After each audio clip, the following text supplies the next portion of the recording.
ಆ ಖಾನ್ಸಾರ್ ಅನ್ನೋ ಕಾಡ್ನ ಕೋಟೆಯಾಗಿ ಬದಲಾಯಿಸ್ಕೊಂಡ್ರು. ನಾನಿರೋವಾಗ್ಲೇ ನನ್ನ ಮಗ ವರದರಾಜ ಮನ್ನಾರ್ನ ದೊರೆಯಾಗಿ ನೋಡ್ಬೇಕು ಅನ್ನೋದೇ ನನ್ನ ಆಸೆ. ಚನ್ನಪಟ್ಟಣದಲ್ಲಿ ನಿಖಿಲ್ ಸುತ್ತ ಚಕ್ರವ್ಯೂಹ ಎಣದವ್ರು ಯಾರು? ಈಗ ನಾವು ಇತಿಹಾಸ ತೆಗೆದು ನೋಡೋದಾದ್ರೆ ಎಲ್ಲರೂ ಸೋತಿದ್ದಾರೆ. ದೊಡ್ಡವ್ರ ಹೆಸರಲ್ಲಿ ಸೋತಿಲ್ಲ. ಇವೆಲ್ಲ ಸೋಲು ಗೆಲುವು ಸಮಚಿತ್ವಾಗಿ ತಗೊಂಡೋಗೋಣ. ಒಕ್ಕಲಿಗ ಸಾಮ್ರಾಜ್ಯದ ಆಧಿಪತ್ಯಕ್ಕಾಗಿ ಬಲಿಯಾದ್ರ ನಿಖಿಲ್.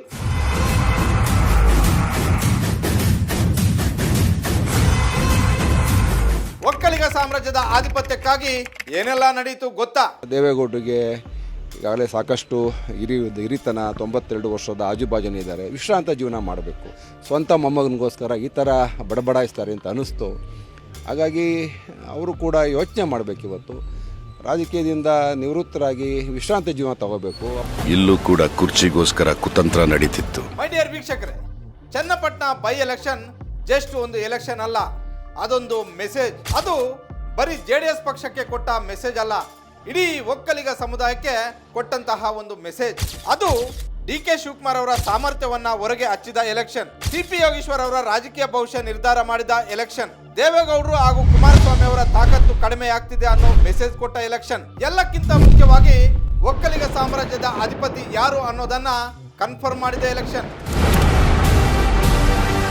ನಿಮಗೆಲ್ಲ ಗೊತ್ತೇ ಇದೆ, ರಾಜ್ಯ ರಾಜಕಾರಣದಲ್ಲಿ ಕಳೆದ ಹಲವು ದಶಕಗಳಿಂದ ಮಾಜಿ ಪ್ರಧಾನಿ ದೇವೇಗೌಡ್ರೆ ಒಕ್ಕಲಿಗ ಸಮುದಾಯದ ಅನಭಿಷಿಕ್ತ ದೊರೆ. ಅವರನ್ನ ಬೀಟ್ ಮಾಡೋದಿರ್ಲಿ, ಅವರ ಸನಿಹಕ್ಕೂ ಯಾರೂ ಸುಳಿದಿರಲಿಲ್ಲ. ಅಂಥದ್ದೊಂದು ಪ್ರಯತ್ನ ಮಾಡಿ ಗೆದ್ದವರು ಅಂದ್ರೆ KPCC ಅಧ್ಯಕ್ಷ DK ಶಿವಕುಮಾರ್. ನಾನು ಹೆಜ್ಜೆ ಇಟ್ಟಾಗಿದೆ, ಆಟದ ರೇಂಜ್ ಚೇಂಜ್ ಆಗಿದೆ. ಯಾವ ಏಣಿ ಆಟಕ್ಕೆ ಮುಂಗುಸಿ ಹಿಡಿದಿದೆ. ತುಮಕೂರು ಲೋಕಸಭಾ ಚುನಾವಣೆವರೆಗೂ ದಕ್ಷಿಣ ಕರ್ನಾಟಕದಲ್ಲಿ ದೇವೇಗೌಡ್ರೆ ಸಮುದಾಯದ ಕಿಂಗ್ ಆಗಿದ್ರು. ಆ ಸೋಲು ಮಾಜಿ ಪ್ರಧಾನಿ ದೇವೇಗೌಡರಿಗೆ ಮೊಟ್ಟ ಮೊದಲ ಆಘಾತ. ಅದಾದ ಬಳಿಕ ವಿಧಾನಸಭಾ ಚುನಾವಣೆಯ ಹೀನಾಯ ಸೋಲು, ಪ್ರಜ್ವಲ್ ರೇವಣ್ಣ ಪ್ರಕರಣ. ಈಗ ಚನ್ನಪಟ್ಟಣ ಉಪಚುನಾವಣೆ, ಮೊಮ್ಮಗ ನಿಖಿಲ್ ಕುಮಾರಸ್ವಾಮಿ ಅವರ ಹ್ಯಾಟ್ರಿಕ್ ಸೋಲು. ಬಿಜೆಪಿಯವರೆಲ್ಲ ಬಂದು ನಮ್ಮ ಜೊತೆ ಬೆಂಬಲ ನಿಂತ್ಕೊಳ್ಳಿಲ್ಲ ಅಂದ್ರೆ, ದಳದವ್ರು ಸಹಾಯ ಮಾಡಲಿಲ್ಲ ಅಂದ್ರೆ ನಮ್ಗೆ ಇಷ್ಟು ಓಟ್ ಬರ್ತಿರಲಿಲ್ಲ. ಇಲ್ಲೂ ಕೂಡ ಕುರ್ಚಿಗೋಸ್ಕರ ಕುತಂತ್ರ ನಡೀತಿತ್ತು. ಪ್ರಿಯ ವೀಕ್ಷಕರೇ, DK ಶಿವಕುಮಾರ್ ಹೇಳಿದ್ದು ಅಕ್ಷರಶಃ ಸತ್ಯ. ಯಾಕಂದ್ರೆ ಚನ್ನಪಟ್ಟಣ ಚುನಾವಣೆ ಅಕ್ಷರಶಃ ಒಂದು ಚಕ್ರವ್ಯೂಹ. ಒಕ್ಕಲಿಗರ ಸಾಮ್ರಾಜ್ಯದ ಸಿಂಹಾಸನಕ್ಕಾಗಿ ನಡೆದ ಕುರುಕ್ಷೇತ್ರದಲ್ಲಿ ಎಣೆದಂತ ಚಕ್ರವ್ಯೂಹ. ಆ ವ್ಯೂಹದಲ್ಲಿ ಬಲಿಯಾಗಿದ್ದು ಅಕ್ಷರಶಃ ನಿಖಿಲ್ ಕುಮಾರಸ್ವಾಮಿ. ನಾನು ಹೆಜ್ಜೆ ಇಟ್ಟಾಗಿದೆ, ಆಟದ ರೇಂಜ್ ಚೇಂಜ್ ಆಗಿದೆ. ಯಾವ ಏಣಿ ಆಟಕ್ಕೆ ಮುಂಗುಸಿ ಹಿಡಿದಿದೆ. ರಾಜ್ಯದಲ್ಲಿ ಪ್ರಬಲ ಒಕ್ಕಲಿಗ ನಾಯಕ ಯಾರು ಅನ್ನೋದನ್ನ ನೋಡುತ್ತಾ ಹೋಗೋದಾದ್ರೆ ಮೊದಲಿಗೆ ಕಾಣಿಸೋದೆ ಮಾಜಿ ಪ್ರಧಾನಿ ದೇವೇಗೌಡರು. ಹಲವು ದಶಕಗಳ ಕಾಲ ಮಾಜಿ ಪ್ರಧಾನಿ ದೇವೇಗೌಡ್ರೆ ಆ ಸಮುದಾಯದ ಕಿಂಗ್. ಅವರ ಬಳಿಕ ಮಾಜಿ ಮುಖ್ಯಮಂತ್ರಿ ಕುಮಾರಸ್ವಾಮಿ, ಈಗೀಗ DK ಶಿವಕುಮಾರ್. ಅನಂತರದಲ್ಲಿ R ಅಶೋಕ್, ಅಶ್ವಥ್ ನಾರಾಯಣ, ಚಲುವರಾಯಸ್ವಾಮಿ, ಕೃಷ್ಣ ಬೈರೇಗೌಡ, CT ರವಿ, ಪ್ರತಾಪ್ ಸಿಂಹ, ಹೀಗೆ ಲಿಸ್ಟ್ ನಲ್ಲಿ ಸಾಕಷ್ಟು ನಾಯಕರು ಕಾಣಿಸ್ಕೊಳ್ತಾರೆ. ಆದ್ರೆ ಇಂದಿಗೂ ದೇವೇಗೌಡರ ಬಗ್ಗೆ ಒಕ್ಕಲಿಗ ಸಮಾಜವಷ್ಟೇ ಅಲ್ಲ, ನಾಡಿನ ಎಲ್ಲರಿಗೂ ಅಭಿಮಾನವಿದೆ. ರಾಜಕೀಯ ಅಂತ ಬಂದಾಗ್ಲೂ ಒಕ್ಕಲಿಗರಿಗೆ ಮೊದಲ ಪ್ರಿಯಾರಿಟಿ ಮಾಜಿ ಪ್ರಧಾನಿ ದೇವೇಗೌಡರು. ಆ ಸ್ಥಾನವನ್ನ ಪಡೆಯೋಕೆ ಕಳೆದ ಹಲವು ದಶಕಗಳಿಂದ ಆ ಸಮುದಾಯದ ನಾಯಕರ ನಡುವೆ ಪೈಪೋಟಿ ನಡೆದಿದೆ. ಚನ್ನಪಟ್ಟಣ ಚುನಾವಣೆ ಆ ಪೈಪೋಟಿಯ ಮೊದಲ ಯಶಸ್ಸು. ಇಲ್ಲೂ ಕೂಡ ಕುರ್ಚಿಗೋಸ್ಕರ ಕುತಂತ್ರ ನಡೀತಿತ್ತು. ದೇವೇಗೌಡರಿಗೆ ಈಗಾಗಲೇ ಸಾಕಷ್ಟು ಹಿರಿತನ, 92 ವರ್ಷದ ಆಜುಬಾಜುನೇ ಇದ್ದಾರೆ. ವಿಶ್ರಾಂತ ಜೀವನ ಮಾಡಬೇಕು. ಸ್ವಂತ ಮೊಮ್ಮಗನಿಗೋಸ್ಕರ ಈ ಥರ ಬಡಬಡಾಯಿಸ್ತಾರೆ ಅಂತ ಅನ್ನಿಸ್ತು. ಹಾಗಾಗಿ ಅವರು ಕೂಡ ಯೋಚನೆ ಮಾಡಬೇಕು. ಇವತ್ತು ರಾಜಕೀಯದಿಂದ ನಿವೃತ್ತರಾಗಿ ವಿಶ್ರಾಂತ ಜೀವನ ತಗೋಬೇಕು. ನಿಮಗೆಲ್ಲ ಗೊತ್ತಿರೋ ಹಾಗೆ ಹಳೆ ಮೈಸೂರು ಭಾಗದಲ್ಲಿ, ಅದರಲ್ಲೂ ಒಕ್ಕಲಿಗ ಪ್ರಾಬಲ್ಯ ಇರುವಂತಹ ಕ್ಷೇತ್ರಗಳಲ್ಲಿ JDS ತನ್ನ ಪ್ರಾಬಲ್ಯವನ್ನ ಪಡ್ಕೊಂಡಿದೆ. ಅದನ್ನ ಮುರಿಯೋಕೆ DK ಶಿವಕುಮಾರ್ ಹಲವು ವರ್ಷಗಳಿಂದ ಸಿಂಗಲ್ ಆಗಿ ಹೋರಾಟ ಮಾಡಿದ್ರು. ಆದ್ರೆ 100% ಯಶಸ್ಸು ಸಿಕ್ಕಿರಲಿಲ್ಲ. ಈಗ ಆ ಹೋರಾಟಕ್ಕೆ CP ಯೋಗೇಶ್ವರ್ ಅವರ ಬಲ ಸಿಕ್ಕಿದೆ. ಜೊತೆಗೆ ಬಿಜೆಪಿಯಲ್ಲಿರೋ ಒಕ್ಕಲಿಗ ನಾಯಕರು ಕೂಡ ಸೈಲೆಂಟ್ ಆಗಿ ಸಪೋರ್ಟ್ ಮಾಡ್ತಿದ್ದಾರೆ. ಅದಕ್ಕೆ ಸಾಕ್ಷಿಯೇ ಈ ಚನ್ನಪಟ್ಟಣ ರಿಸಲ್ಟ್. ದೇವೇಗೌಡರಿಗೆ ಈಗಾಗಲೇ ಸಾಕಷ್ಟು ಹಿರಿತನ, 92 ವರ್ಷದ ಆಜುಬಾಜುನೇ ಇದ್ದಾರೆ. ವಿಶ್ರಾಂತ ಜೀವನ ಮಾಡಬೇಕು. ಸ್ವಂತ ಮೊಮ್ಮಗನಿಗೋಸ್ಕರ ಈ ಥರ ಬಡಬಡಾಯಿಸ್ತಾರೆ ಅಂತ ಅನ್ನಿಸ್ತು. ಹಾಗಾಗಿ ಅವರು ಕೂಡ ಯೋಚನೆ ಮಾಡಬೇಕು. ಇವತ್ತು ರಾಜಕೀಯದಿಂದ ನಿವೃತ್ತರಾಗಿ ವಿಶ್ರಾಂತಿ ಜೀವನ ತಗೋಬೇಕು. ದೇವೇಗೌಡರು ಇದಾರಲ್ಲ, ಯಾವ ಒಕ್ಕಲಿಗ ಲೀಡರನ್ನು ಕೂಡ ಬೆಳೆಸಲ್ಲ. Chandregowda, Byregowda, Y K Ramaiah, BL Shankar, G Vijaya, Nagegowda, Bachegowda, Varadegowda, ಯಾರ್ಯಾರು ಒಕ್ಕಲಿಗರು ಬುದ್ಧಿವಂತರು ಇರ್ತಾರೆ, ರಾಜಕೀಯವಾಗಿ ಪ್ರಬುದ್ಧರು ಇರ್ತಾರೆ, ಅವ್ರನ್ನ ಯಾರನ್ನು ಬೆಳೆಸಿಲ್ಲ. ಇಲ್ಲೂ ಕೂಡ ಕುರ್ಚಿಗೋಸ್ಕರ ಕುತಂತ್ರ ನಡೀತಿತ್ತು. ರಾಜ್ಯ ಒಕ್ಕಲಿಗ ಸಮುದಾಯ ಇರುವಂತಹ ಬೆಲ್ಟ್ ಅಲ್ಲಿ ರಾಜಕಾರಣವನ್ನ ನಾವು ವಿಶ್ಲೇಷಣೆ ಮಾಡೋದೇ ಆದ್ರೆ ಮೊದಲ ಸ್ಥಾನದಲ್ಲಿ ಕಾಂಗ್ರೆಸ್ ಇದೆ, ಎರಡನೇ ಸ್ಥಾನ JDS ಪಡ್ಕೊಂಡಿದೆ. ಅಶ್ವಥ್ ನಾರಾಯಣ ಬಿಟ್ರೆ ಬಿಜೆಪಿ ಹೇಳಿಕೊಳ್ಳುವ ಶಕ್ತಿ ಹೊಂದಿಲ್ಲ.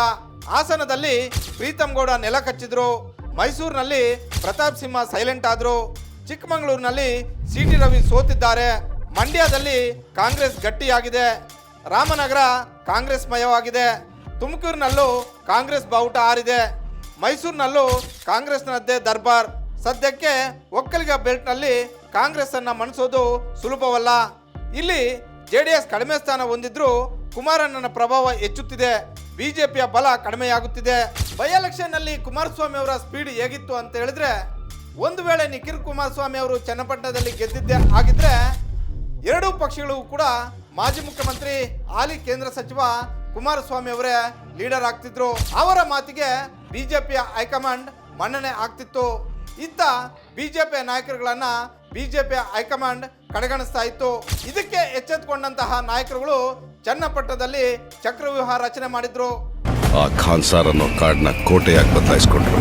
ನಾನಿರೋವಾಗ್ಲೇ ನನ್ನ ಮಗ ವರದರಾಜ ಮನ್ನಾರ್ನ ದೊರೆಯಾಗಿ ನೋಡ್ಬೇಕು ಅನ್ನೋದೇ ನನ್ನ ಆಸೆ. ಇಂಟ್ರೆಸ್ಟಿಂಗ್ ಏನಂದ್ರೆ CP ಯೋಗೇಶ್ವರ್ JDS ಇಂದ ನಿಂತಿದ್ರು ಗೆಲ್ತಾ ಇದ್ರು, ಬಿಜೆಪಿ ಇಂದ ನಿಂತಿದ್ರು ಗೆಲ್ತಾ ಇದ್ರು. ಇದು ಬಿಜೆಪಿ ಮತ್ತೆ JDS ನಾಯಕರು ಕೂಡ ಗೊತ್ತಿತ್ತು. ಆದ್ರೆ ಕುಮಾರಸ್ವಾಮಿ ಅವರ ಪುತ್ರ ವ್ಯಾಮೋಹ CPI ಕಾಂಗ್ರೆಸ್ ಸೇರುವಂತೆ ಮಾಡಿಬಿಡ್ತು. ಅಷ್ಟೇ ಅಲ್ಲ, ಕೇಂದ್ರ ಸಚಿವ ಕುಮಾರಸ್ವಾಮಿ ಅವರ ವಿರುದ್ಧ ಎಲ್ಲ ನಾಯಕರು ಒಗ್ಗಟ್ಟಾಗೋದಕ್ಕೆ ಕಾರಣವಾಯಿತು. ದೇವೇಗೌಡರು ಇದಾರಲ್ಲ, ಯಾವ ಒಕ್ಕಲಿಗ ಲೀಡರನ್ನು ಕೂಡ ಬೆಳೆಸಲ್ಲ.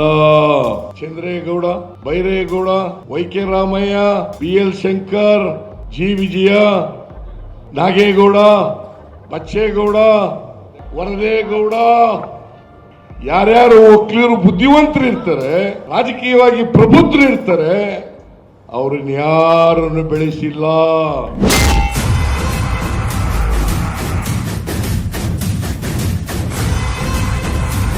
ನಿಮಗೆ ಗೊತ್ತಿರಲಿ, ಕಾಂಗ್ರೆಸ್ ಸೇರಲು ಬಯಸಿದ್ದಂತಹ CP ಯೋಗೇಶ್ವರ್ ವಿಧಾನ ಪರಿಷತ್ ಸದಸ್ಯ ಸ್ಥಾನಕ್ಕೆ ರಾಜೀನಾಮೆ ಕೊಡೋಕೆ ಹುಬ್ಬಳ್ಳಿಗೆ ಹೋಗ್ತಾರೆ. ಬಸವರಾಜ್ ಹೊರಟ್ಟಿ ಅವರನ್ನ ಭೇಟಿ ಮಾಡ್ತಾರೆ. ಆ ಸಂದರ್ಭದಲ್ಲಿ ಹೊರಟ್ಟಿ ಅವರಿಗೆ ಬೆಂಗಳೂರಿಂದ ಒಂದು ಕರೆ ಹೋಗುತ್ತೆ. ಆ ಕರೆ ಮಾಡೋದು ಬೇರೆ ಯಾರು ಅಲ್ಲ, ಮಾಜಿ ಪ್ರಧಾನಿ ದೇವೇಗೌಡರು.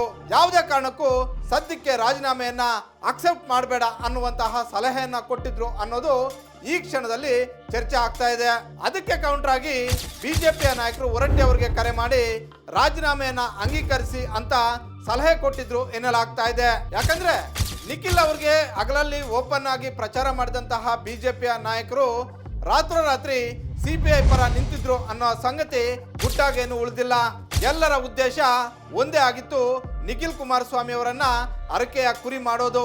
ಕಾಂಗ್ರೆಸ್ ನೇರವಾಗಿ ಕುಮಾರಸ್ವಾಮಿ ಅವರನ್ನ ಮಣಿಸಿದ್ರೆ ಬಿಜೆಪಿ ಇಂಡೈರೆಕ್ಟ್ ಆಗಿ ಮಣ್ಣು ಮುಗಿಸಿತ್ತು. ಇದನ್ನ ಅರ್ಥ ಮಾಡಿಕೊಳ್ಳುವಲ್ಲಿ ಕುಮಾರಣ್ಣ ಎಡವಿದ್ರು ಅನ್ಸುತ್ತೆ.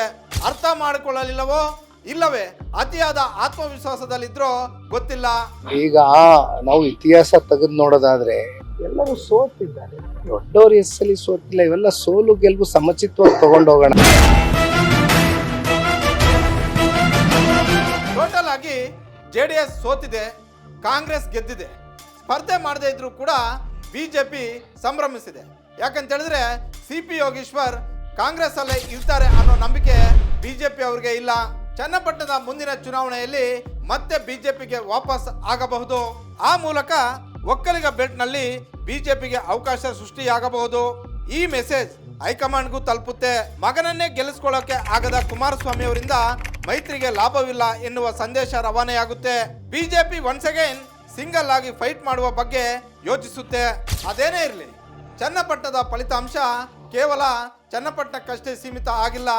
ರಾಜ್ಯ ರಾಜಕಾರಣದಲ್ಲಿ ಕೆಲವೊಂದಷ್ಟು ಮಾರ್ಪಾಡುಗಳಿಗೆ ಕಾರಣ ಆಗಿದೆ. ಒಕ್ಕಲಿಗ ಸಮುದಾಯದ ನಾಯಕತ್ವವನ್ನು ನಿರ್ಧಾರ ಮಾಡಿದೆ.